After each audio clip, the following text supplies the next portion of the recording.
नमस्कार। मेरा नाम है डॉक्टर कौशिक चौधरी और आज हम बात करने वाले हैं उसी विवाद का जो अभी चल रहा है। सेक्युलरिज्म और सोशलिज्म, इन दो शब्दों को भारतीय कॉन्स्टिट्यूशन के प्रियम्बल में होना चाहिए या नहीं होना चाहिए। इसलिए क्योंकि जब ये कॉन्स्टिट्यूशन या संविधान जब घड़ा गया 1950 में, तब ये दो शब्द उसके प्रियम्बल में नहीं थे। ये बाद में ऐड किए गए, और बाद में भी कब, जब 1975 में इंदिरा गांधी ने इमरजेंसी घोषित कर दी। और वो जो इमरजेंसी का काल रहा 18 महीने आसपास का, उसी दौरान इन शब्दों को प्रियम्बल में डाला गया।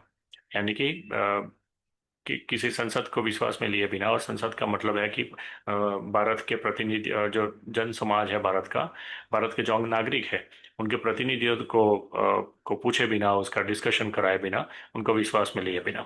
सो एक तरह से वो दो शब्द थोपे गए हमारे प्रियम्बल में। यहाँ तक की बात सच्चाई है। अब उन दो शब्दों को वहाँ होना चाहिए या नहीं होना चाहिए, उसके पीछे जो कांग्रेस और उस तरह का जो इकोसिस्टम है उसका कहना है कि बट नेचुरली जो पहले का कॉन्स्टिट्यूशन था वो भी सेक्युलर ही था, उसमें तो भावना वही थी, सिर्फ शब्द डाले गए। सोशलिज्म भी वहीं पे था, क्योंकि सोशल, नेहरू का सोशलिज्म पर ही वो देश चल रहा था। लेकिन उन शब्दों को नहीं डाला गया था, इसलिए क्योंकि भविष्य में अगर जो बीजेपी का कहना है और संघ परिवार का कहना है कि उनको शब्दों को इसलिए नहीं डाला गया था, बाबा साहब आम्बेडकर और बाकी सारे जो हमारे संविधान निर्माता थे उन्होंने, उनके द्वारा, कि अगर बाद में जाकर देशवासियों को किसी और व्यवस्था में जाना है तो वो जा सकते हैं। सो वो एक खिड़की खुली रखी गई थी, जो इंदिरा गांधी ने प्रियम्बल में उन दो शब्दों को डाल के बंद कर दी। अ, तो हमें क्या डिस्कस करना है? हमें ये डिस्कस करना है कि उन शब्दों को वहां पे होना चाहिए या नहीं, उससे ज्यादा उन दो शब्दों का अर्थ क्या होता है। और उन दो शब्दों के बाहर रहने से राइट विंग, यानी कि जो भारतीय परंपरावादी या भारतीय सभ्यता के जो रिप्रेजेंटेटिव है, चाहे संघ परिवार हो, वीएचपी हो, या वीएचपी को तो साइड में रखते हैं अभी, संघ परिवार और बीजेपी, वो उसके बारे में उनको क्या समस्या है उन दो शब्दों से, और क्या होनी उन शब्दों के रहते हुए भी, क्या उनकी जो नीयत है, उनके जो इरादे हैं, उनके जो लक्ष्य है, वो पूरे किए जा सकते हैं या नहीं। मैं अपने विचार कहूंगा इसमें। तो मेरा विचार ये है कि पहले तो वो सेक्युलर शब्द की बात करते हैं, तो सेक्युलर शब्द का हिंदी अनुवाद अगर आप वाकई में धर्मनिरपेक्षता करते हैं, धर्मनिरपेक्ष करते हैं, तो वो मूर्खता है। और उस शब्द को तो वहां से हटाना ही चाहिए। उसका हिंदी अनुवाद तो पंथ निरपेक्ष ही होना चाहिए, क्योंकि धर्म निरपेक्ष जैसा कोई चीज होती नहीं। तो शब्दों का चुनाव, जब आप कॉन्स्टिट्यूशन, किसी देश की कॉन्स्टिट्यूशन में आप शब्द डालते हैं, तो उसका चुनाव सही होना चाहिए, और वो शब्दों के अर्थ जो निकलते हैं उसी के अनुसंधान में होना चाहिए। तो धर्मनिरपेक्ष का अर्थ क्या होता है, धर्म का अर्थ क्या है? तो ये पूरा जो कॉस्मिक ऑर्डर है, जिसको वेदों में रीत कहा गया, वो रीत यानी कि पूरा जो, जिसकी वजह से वो एक प्रणाली, जिसकी वजह से पूरा ब्रह्मांड और ये पूरा अस्तित्व जो है वो एक ऑर्डर में रहता है, वो एक अपने नियत स्वरूप में कार्य करता रहता है, उसको रीत कहा गया, जिस पर से ऋतु शब्द आया। हमारी जो ऋतु है, 3 ऋतु या 6 ऋतु, जो भी हम माने। तो ये उस रीत को अपने ऊपर धारण करना, यानी उसके साथ जीना, उसको धर्म कहा गया। धार्यति इति धर्म, जो धारण करता है वो धर्म है। क्या धारण करना है? उस रीत को धारण करना है, उस कॉस्मिक ऑर्डर को धारण करना है, उसको फॉलो करके चलना है। तो एक तरह से जो वेस्टर्न फिलोसॉफी में अब ये बात आ रही है, ओपरा विनफ्रे के शो में मैंने एक दो बार सुना कि लिव विद द फ्लो, तो कुछ उसी तरह की बात है।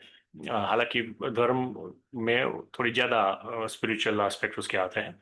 तो उस रीत को आप धारण कैसे करते हैं? तो सत्य का अनुसरण करके। अब सत्य का अनुसरण कैसे किया जाता है? तो उसके लिए योग दर्शन में, योग दर्शन जो है हमारा, उसमें जो सत्य की व्याख्या की गई है, जो यम नियम में, यम के अंतर्गत आता है। तो सत्य की व्याख्या ये है कि जो आपकी अनुभूति में है वही आपके विचार में है, वही आप, जो आपके विचार में है वही आपके शब्दों में है, और जो आपके शब्दों में है वही अगर आपके कर्मों में है, तो आप सत्य का पालन कर रहे हैं। अगर आपकी अनुभूति में कुछ है, वो विचारों में तो अपने आप आ ही जाएगा, क्योंकि आपके विचार आपकी अनुभूति से ही उत्पन्न होते हैं। लेकिन उस विचारों को फिर आप मॉडिफाइड करते हैं, तो आप असत्य का पालन करते हैं। उन विचारों को वही रखते हैं लेकिन बोलते कुछ और है, तो अब आप असत्य का पालन करते हैं। आप बोलते भी वही है लेकिन करते कुछ है, तो भी आप असत्य का पालन करते हैं। तो ये रीत को फॉलो करना नहीं कहा जाएगा, वो अधर्म कहा जाएगा। सो यहाँ पर बहुत सारी चीजें आ जाती है। तो अनुभूति में जो है वो करना है, यानी कि जो नियत है आपकी वो करना है, आपके अंदर से जो नियत, इसलिए कहा जाता है हमारे जो ईश्वर की जो अवधारणा है सनातन धर्म के शास्त्रों में, उसमें यह है कि ईश्वर जो है वो आपकी नीयत को देखता है, आपके कर्मों से भी ज्यादा नीयत को। क्योंकि कर्म तो बाह्य रूप से अच्छे हो सकते हैं, खोखले हो सकते हैं, दिखावे के हो सकते हैं, लेकिन वो जो आप कर्म कर रहे हैं उसकी नीयत क्या है आपके अंदर की, उसको भगवान जो है वो एड्रेस करता है, और परिणाम या जो कर्म फल है वो उस नियत का मिलता है। तो इसी को धर्म कहा जाता है। ये पूरा पूरा धर्म का एस्पेक्ट है। अब धर्म निरपेक्ष होना, इसका अर्थ क्या होगा कि धर्म निरपेक्ष का अर्थ है कि अगर ऋतु ऋतु जैसे बदलती रहती है, तो सर्दी में से गर्मी आती है, तो आप उसके साथ बदले नहीं। आप सर्दी में अगर स्वेटर पहन के रहते थे, तो गर्मी में भी आप स्वेटर पहन के रहे और एसी को ना चलाएं। और गर्मी में से फिर जब बारिश की ऋतु आती है, वर्षा ऋतु आती है, तो आप वही एसी चलाते रहे, और गर्मियों में जैसे कपड़े पहनते हैं वैसे पहनते रहे। आप बारिश के रेनकोट और छतरियां वगैरह बाहर ना निकालें। एक तरह से मोटा मोटा उसका असर होता है। उसका मतलब ये होता है धर्मनिरपेक्ष का, अर्थात रीत के साथ ना चले, अर्थात जड़ बन जाए। तो धर्म निरपेक्ष होने का अर्थ है जड़ बन जाना, चेतना को गंवा देना। तो ये तो हो ही नहीं सकता। तो धर्मनिरपेक्ष शब्द वहां पे क्यों नहीं होना चाहिए, उसका तो इसका मैंने पूरी समझ ये दी कि ये बिल्कुल ये हास्यास्पद है उस शब्द को रखना। पंथ निरपेक्ष सही शब्द है। और इसलिए क्योंकि पंथ निरपेक्ष का अर्थ ये होता है, जो विवेकानंद ने 1893 में शिकागो में अपना भाषण दिया था, पहला भाषण, उसमें भी ये कहा था कि मैं यहाँ किसी क्रिश्चियन को कन्वर्ट करने नहीं आया, मुस्लिम को कन्वर्ट करने नहीं आया। मैं यहाँ ये कहने आया हूँ कि एक क्रिश्चियन जो है वो और अच्छा क्रिश्चियन बने ताकि वो सत्य को पाले, एक मुस्लिम जो है वो और अच्छा मुस्लिम बने ताकि वो आखिरी सत्य को पाले। क्योंकि मैं उस भूमि से आता हूँ, भारत भूमि से, जहाँ प्रत्येक दिन सुबह में भारत हर हिंदू ये एक श्लोक जो है वो उसका उच्चारण करता है, वही गीता का श्लोक, जहाँ भगवान कृष्ण कहते हैं कि जैसे अलग अलग नदियाँ अपने अलग अलग पथ लेकर आखिर में पथ लेकर बहती है और आखिर में एक ही सागर में मिलती है, वैसे प्रत्येक मनुष्य अपने स्वभाव और अपनी स्थिति के अनुकूल जो भी पथ लेता है, आखिर में वो मुझ तक ही पहुंचता है, यानी कि आखिर में एक ही सत्य तक पहुंचता है। तो ये भारत का इथोस है सनातन धर्म का। इसका अर्थ क्या होता है? इसका अर्थ ये होता है कि सारे पंथ जो है वो एक ही सत्य की ओर ले जाते हैं, अगर वो सत्य की खोज के लिए चलते हैं तो। पहली बात, अगर वो सत्य की खोज के लिए चल रहे हैं तो वो एक ही सत्य की ओर जाएंगे, तो उनको एक दूसरे पर अपना मार्ग थोपना नहीं है। ये दूसरी बात। तो बस हमें सेक्युलरिज्म शब्द का हिंदी मीनिंग अनुवाद करना है पंथ निरपेक्षता, और पंथ निरपेक्षता को इन दो बातों में समझाना है कि भाई सत्य की खोज जो है वो धर्म का मार्ग है, वो अध्यात्म है।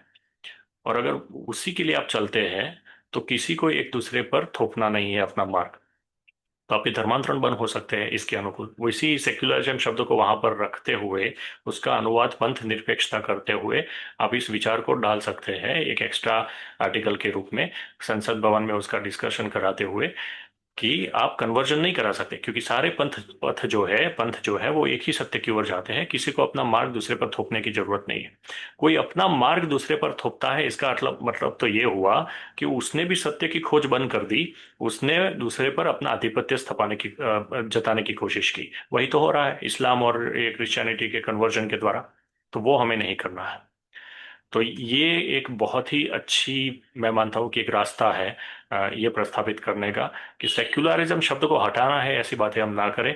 सेक्युलरिज्म शब्द का अर्थ होता है भारतीय परिप्रेक्ष्य में पंथ निरपेक्षता, और पंथ निरपेक्षता का यही अर्थ होता है कि आप कन्वर्जन नहीं करा सकते। और दूसरा, आपकी जो भी धार्मिक परंपराएं है, या जो भी धार्मिक आपका एक जीवन पद्धति है, जो भी आपकी जिस किसी पथ में आप है, पंथ में आप है, हिंदू के अंदर भी बहुत सारे पंथ हैं, और हिंदू के बाहर भी जो है क्रिश्चियन है, मुस्लिम है, जैन है। जैन को हिंदू मान लेते हैं, तो हमारे ज्यूज जो है, यहूदी और ईरानी पारसी है, जो भी है, जितने भी है, वो सब आखिर में सत्य की खोज के लिए, उस एक सत्य को पाने के लिए चलने चाहिए। यानी कि आध्यात्मिक जो पासा है किसी भी धर्म का, आध्यात्मिक साइड जो है, वो उसका मूल है। पंथ निरपेक्षता का अर्थ ही होगा। इस तरह से आपको क्या करना है, आपको कन्वर्ट इस तर्क के साथ आप क्या कर सकते हैं, आप सारे रिलीजियस कन्वर्जन बंद करा सकते हैं, और साथ में ये भी स्थापित कर सकते हैं कि प्रत्येक धर्म का जो आखिरी उद्देश्य है इस भारत भूमि में, इस भारत भूमि में आजाद भारत के कॉन्स्टिट्यूशन के अनुसार वो सत्य की प्राप्ति और सत्य की खोज है, उसकी आध्यात्मिक खोज है। तो आध्यात्मिक जो साइड है किसी भी मजहब की, किसी भी रिलीजन की, किसी भी पंथ की, वही भारत भूमि के कॉन्स्टिट्यूशन के अनुसार स्वीकार्य है। आपके वो सिविल लॉज यहाँ पे इम्पोर्ट नहीं माने जाएंगे, उसका वो स्वीकार्य नहीं है। और आपके अगर पथ में, आप जिस भी पंथ में मानते हो, विदेशी पंथ में, उसमें अगर दूसरे पर अपना आधिपत्य जताना है, या दूसरे को कन्वर्ट करना ही आपका धर्म का मार्ग है, तो वो भी इस पंथ निरपेक्षता के अनुसार नहीं चलेगा। तो मेरे हिसाब से तो सेक्युलर वर्ड बहुत ही जरूरी है, उसको वहां रखना चाहिए। और पंथ निरपेक्षता तो आपको देखिए, ये सारे मुस्लिम्स और क्रिश्चियंस को अगर आप भारत में से गायब भी कर देते हैं वो थेनोस की चुटकी की तरह, तो भी पंथ निरपेक्षता की जरूरत तो पड़ेगी आपको। क्योंकि हिंदू धर्म में भी आप, फिर क्या है कि ये जो हमारे गुजरात में भी समस्या चल रही है कि स्वामीनारायण संप्रदाय जो है, जो एक क्रिश्चियन थियोलॉजी वाला संप्रदाय है, लेकिन उसने नाम सारे सनातन धर्म के लिए हुए हैं, और सनातन धर्म के सारे ईश्वरों को, नारायण नाम जोड़ लिया है उसने विष्णु का, लेकिन फिर विष्णु, कृष्ण, राम, शिव, माँ अम्बा, जगदम्बा, उन सबको उसने अपना सेवक बताया है। और सिर्फ ये स्वामीनारायण जो है वो ही पूजने के योग्य है, ऐसा वहां दिखाया जाता है। और समस्या ये है कि ये लोग, इनको अध्यात्म नहीं चाहिए, इनको सत्य की खोज वगैरह नहीं चाहिए, बिल्कुल ही वो अब्राहमिक रिलीजन की जो मेंटालिटी होती है उसी में जीते हैं। ज्यादा से ज्यादा हिंदुओं को कन्वर्ट करने की उनकी कोशिश होती है गुजरात में। और बाहर में जो भी वो बीएपीएस के जहाँ मंदिर बने हुए हैं, उन सारे देशों में उन्होंने हिंदुओं को ही कन्वर्ट किया है, उन दूसरे देशों में किसी और गैर हिंदू को इन्होंने कन्वर्ट नहीं किया। सारे जो हिंदू है उनको की सनातन धर्म तो ये है, सनातन धर्म का एकमात्र ईश्वर ये सहजानंद स्वामी है, और बाकी सारे उसके सेवक है, वो पूजने योग्य नहीं है, सिर्फ इसकी ही पूजा होनी चाहिए। जैसे इस्लाम में अल्लाह की होती है, और क्रिश्चियनिटी में जीसस की होती है। तो ये उनका धार्मिक स्वरूप है।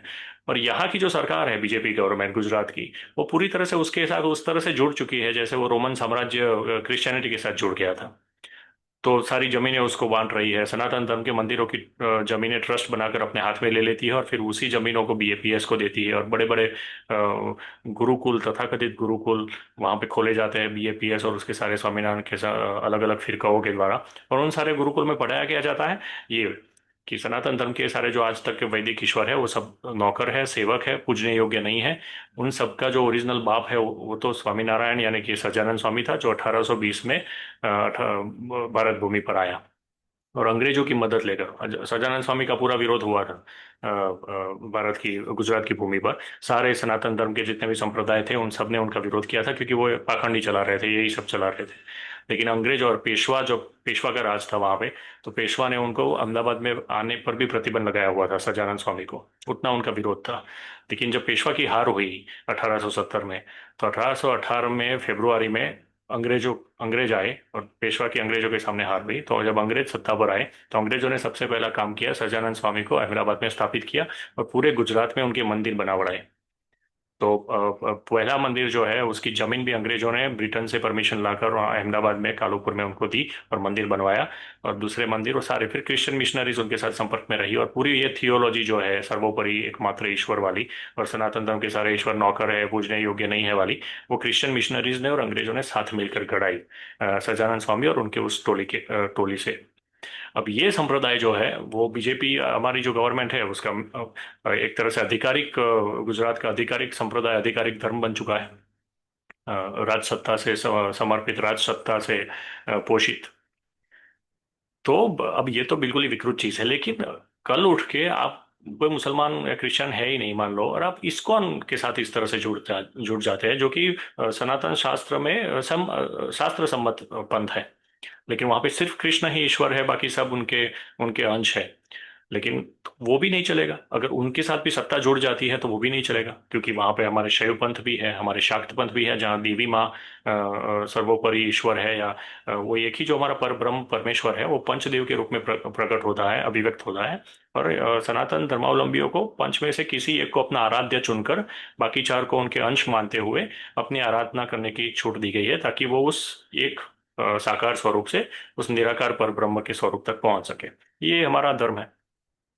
तो आप किसी एक को अगर राजसत्ता से जोड़ देंगे तो बाकी सारे वहां पे आहत होंगे, पूरा समाज धर्म टूटने लगेगा। तो पंथ निरपेक्षता तो इस्लाम और क्रिश्चियनिटी अगर ना हो तो भी जरूरी है। तो उसको आप सेक्युलरिज्म शब्द के साथ रखें या किसी और के साथ रखें। अब आप कह रहे हैं कि ये तो विदेशी या यूरोपियन कॉन्सेप्ट है। अरे शब्द यूरोपियन है, अंग्रेजी, पूरी अंग्रेजी भाषा यूरोपियन है। तो पूरी भाषा अगर आप रखेंगे तो उसके शब्द को भी रखना पड़ेगा। आप सेक्युलरिज्म को रखते हुए साथ में एक बात जोड़ दीजिए कि भाई ये सेक्युलरिज्म का अर्थ भारत में जो है पंथ निरपेक्षा होता है, पंथ निरपेक्षता होता है, और वो इस तरह से होता है। तो ये एक रास्ता है।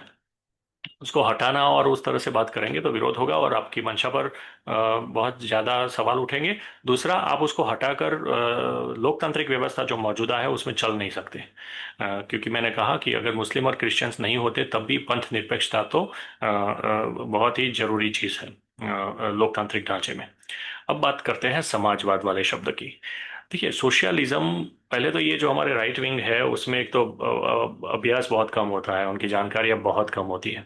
और पूरा ढांचा ऐसा है कि ऊपर के जो पांच छह लोग होते हैं वो कुछ सोचते हैं, और वो जो फिर छोड़ते हैं वो फिर बीच वालों और नीचे वालों का एक ही काम होता है कि उसको कैसे प्रोपोगेट करना है। तो नीचे जो ग्राउंड में हमसे मिलते हैं उनको कुछ पता नहीं होता। आप जब कुछ कहते हैं तो उनको बस ऊपर से जो आया है बंडल, वो बंडल आपके सामने बोलना है, वही बोलना है। साम्यवाद नहीं है समाजवाद।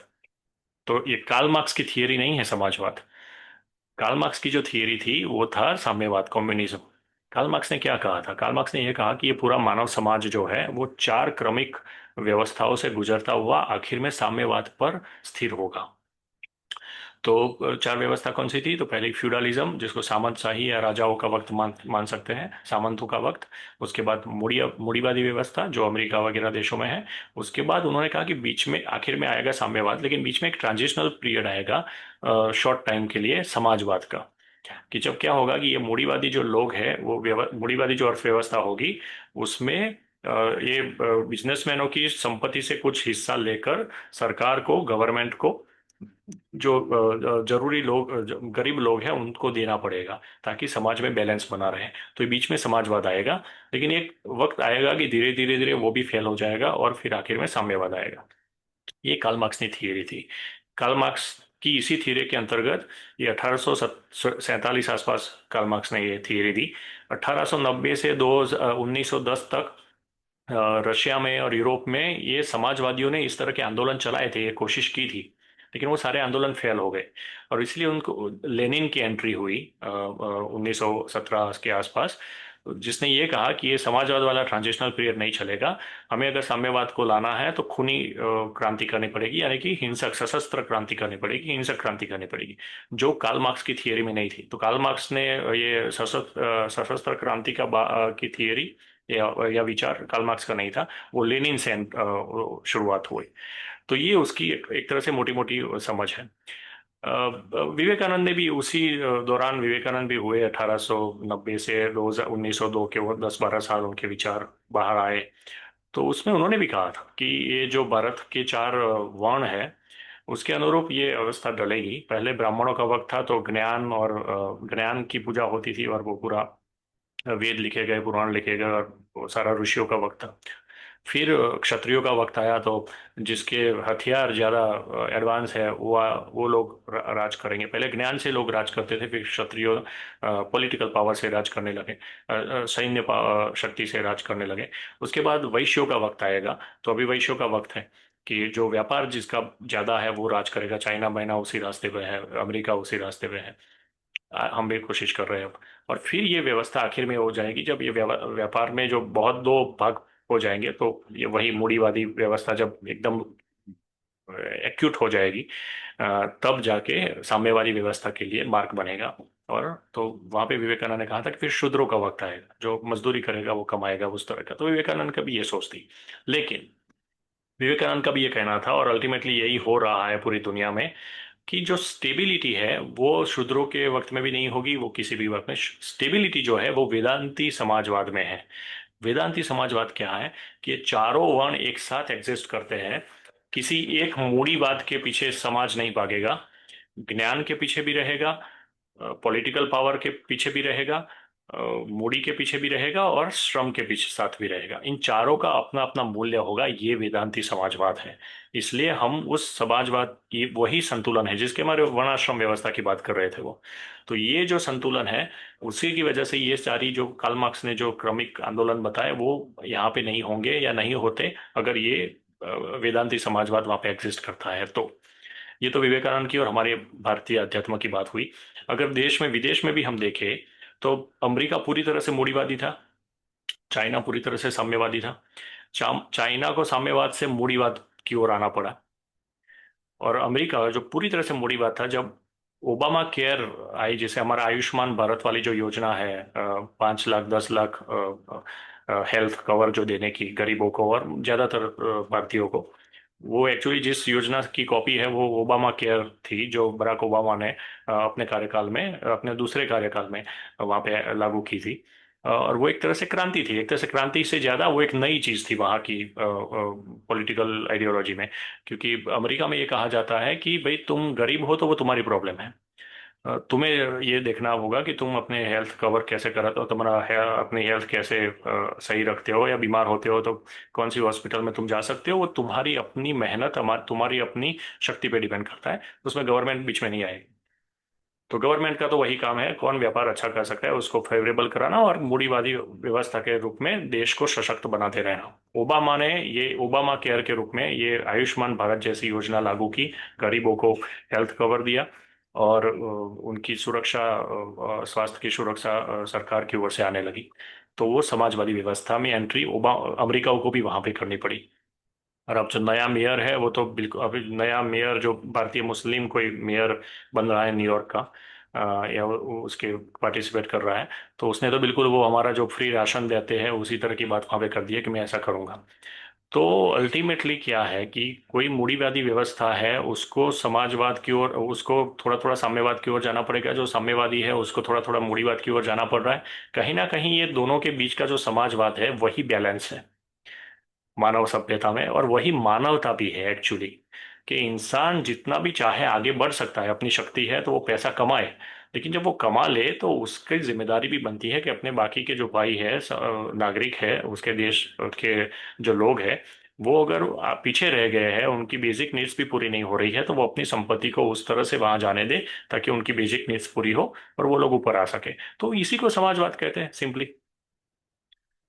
तो इसमें तो कोई, मुझे तो उस शब्द से मुझे प्रॉब्लम नहीं है। अगर किसी को ये मानते हैं कि समाजवाद को रखने से भविष्य में अगर हमें मूढ़ीवादी व्यवस्था में जाना है तो प्रॉब्लम आएगी, मुझे नहीं लगता उससे कोई प्रॉब्लम आएगी।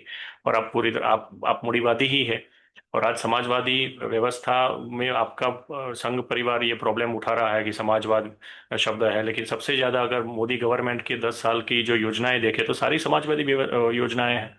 चाहे वो फ्री राशन देना हो, आयुष्मान भारत वाली योजना हो, वो फ्री बल्ब में बल्ब देना हो, या सारी वो सारी सबके वो जारी जो गरीब कल्याण की योजना है उसी को समाजवाद कहते हैं, वो साम्यवाद नहीं है।